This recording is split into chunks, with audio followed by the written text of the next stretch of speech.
ప్రపంచ ఆర్థిక వ్యవస్థను కదిలించే కీలక సముద్ర మార్గం హార్ముజ్ జలసంధి ఇప్పుడు యుద్ధం మధ్యలో చిక్కుకుంది. ఒక్క ఈ మార్గం మూసుకుపోతే ప్రపంచం మొత్తం ఇంధన సంక్షోభంలో కూరుకుపోయే పరిస్థితి ఏర్పడుతుంది. ఇప్పటికే చమురు ధరలు ఎగిసిపడుతుంటే గ్లోబల్ మార్కెట్లు వణికిపోతున్నాయి. ఈ నేపథ్యంలో హార్ముజ్ను తిరిగి తెరవటం కోసం అమెరికా భారీ సైనిక చర్యలకు దిగింది. తక్కువ ఎత్తులో దూసుకెళ్లే యుద్ధ విమానాలు, సముద్రంపై విరుచుకుపడుతున్న అపాచీ హెలికాప్టర్లు, భూమి అడుగున దాగి ఉన్న లక్ష్యాలు ఛేదించే బంకర్ బస్టర్ బాంబులు ఇవన్నీ ఒకే లక్ష్యం కోసం రంగంలోకి దిగాయి. తక్కువ ఎత్తులో దాడులు చేసే యుద్ధ విమానాలు, అలాగే అపాచీ హెలికాప్టర్స్, బంకర్ బస్టర్ బాంబులతో ఇరాన్ తీర ప్రాంతాలపై దాడులు కొనసాగుతున్నాయి. ఇరాన్ కూడా దాడులు అడ్డుకుంటూ ప్రతిదాడులు వేగవంతం చేస్తోంది. క్షిపణులు, డ్రోన్లు, సిమైట్స్తో హార్ముజ్పై పట్టు సాధించేందుకు ప్రయత్నిస్తోంది. ఇరాన్, అమెరికా మధ్య దాడులు, ప్రతిదాడుల మధ్య హార్ముజ్ మళ్లీ తెరుచుకుంటుందా, లేక ఈ అగ్గి మరింత వ్యాపించి ప్రపంచాన్ని మరింతగా సంక్షోభంలోకి నెట్టేస్తుందా?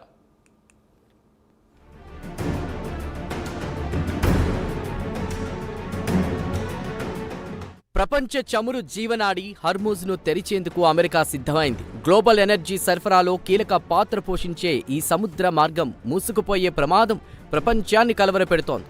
దీంతో హర్ముజ్ను మళ్లీ తెరిపించేందుకు అమెరికా భారీ సైనిక చర్యలకు దిగింది. ఇరాన్ మోహరించిన క్షిపణి లాంచర్లు, డ్రోన్లు, బోట్లు వంటి లక్ష్యాలను ఛేదించేందుకు తక్కువ ఎత్తులో దాడులు చేసే యుద్ధ విమానాలు, అపాచీ హెలికాప్టర్లు, అధునాతన బంకర్ బ్లాస్టర్ బాంబులతో దాడులకు దిగింది.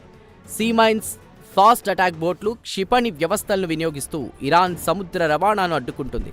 దీంతో చమురు ట్యాంకర్లకు ఈ మార్గాన్ని దాటేందుకు భయపడుతున్నారు. ఫలితంగా గ్లోబల్ మార్కెట్లలో చమురు ధరలు ఒక్కసారిగా ఎగబాకాయి. దీంతో పరిస్థితి అదుపులోకి తీసుకొచ్చేందుకు అమెరికా భారీ సైనిక చర్యలు ప్రారంభించింది.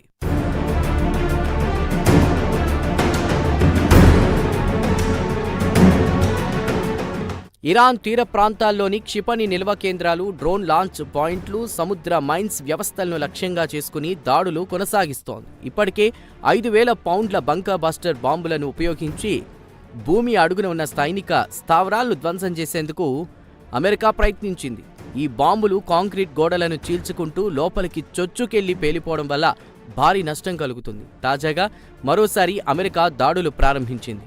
ఇక యుద్ధరంగంలో కీలక పాత్ర పోషిస్తున్నది మాత్రం A-10 యుద్ధ విమానాలు. వార్దాగ్ అని పిలిచేటువంటి ఈ విమానాలు తక్కువ ఎత్తులో ఎగురుతూ శత్రు లక్ష్యాలను ఖచ్చితంగా ఛేదించగలవు. సముద్రంలో వేగంగా కదిలే ఇరాన్ బోట్లను టార్గెట్ చేస్తూ వీటి దాడులు కొనసాగుతున్నాయి. 30 మిల్లీమీటర్ గ్యాట్లింగ్ గన్తో నిమిషానికి 1000 రౌండ్లు కాల్చగల ఈ విమానాలు సముద్ర యుద్ధంలో కీలకంగా మారాయి. అపాచీ అటాక్ హెలికాప్టర్లు కూడా తక్కువ ఎత్తులో ఎగురుతూ డ్రోన్లు, చిన్న నౌకలను ధ్వంసం చేస్తున్నాయి.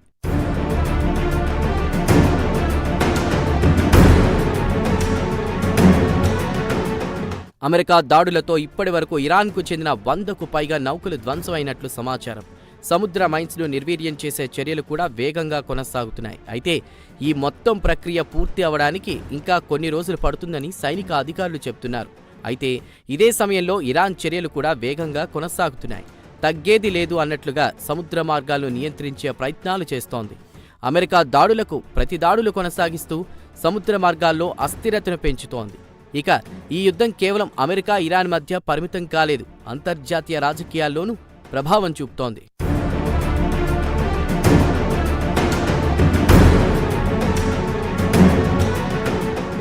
యూరప్ దేశాలు హర్ముజ్ జలసంధిని వెంటనే తెరవాలని డిమాండ్ చేస్తున్నాయి. చమురు, గ్యాస్ సరఫరా అంతరాయం కారణంగా యూరప్లో ఇంధన సంక్షోభం తీవ్ర రూపం దాల్చే ప్రమాదం ఉందని ఆందోళన వ్యక్తం చేస్తున్నాయి.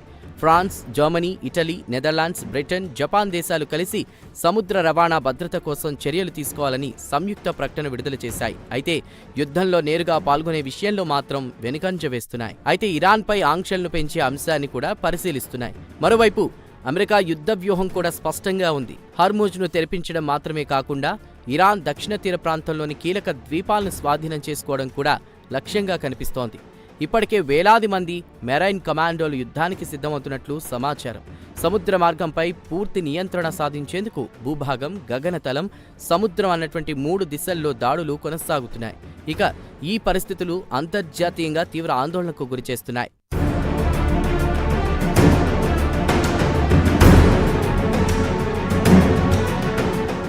మొత్తానికి హర్ముజ్ జలసంధి కోసం జరుగుతున్న ఈ పోరు కేవలం ఒక ప్రాంతీయ యుద్ధం కాదు, ప్రపంచ ఆర్థిక వ్యవస్థను కుదిపే స్థాయి సంఘర్షణగా మారుతోంది.